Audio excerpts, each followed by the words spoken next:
வார்த்தை சொல்லுகிறார். எபேசியர் 5:16 நாட்கள் பொல்லாதவைகள் ஆனபடியால் காலத்தை பிரயோஜனப்படுத்திக் கொள்ளுங்கள். காலத்தை பிரயோஜனப்படுத்துங்கள்.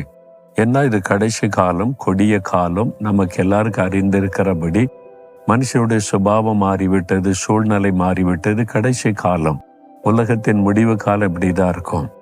இந்த காலத்துல உங்களுடைய காலத்தை நீங்கள் பிரயோஜனப்படுத்தி கொள்ளுங்கள் என்பதாகவே சொல்லுகிறாரு.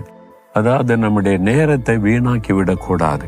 ஒரு நாளைக்கு 24 மணி நேரம் இருக்குல்ல, என்ன செய்றீங்க? ஒரு நாள் உட்காந்து எழுதி பாருங்களேன்.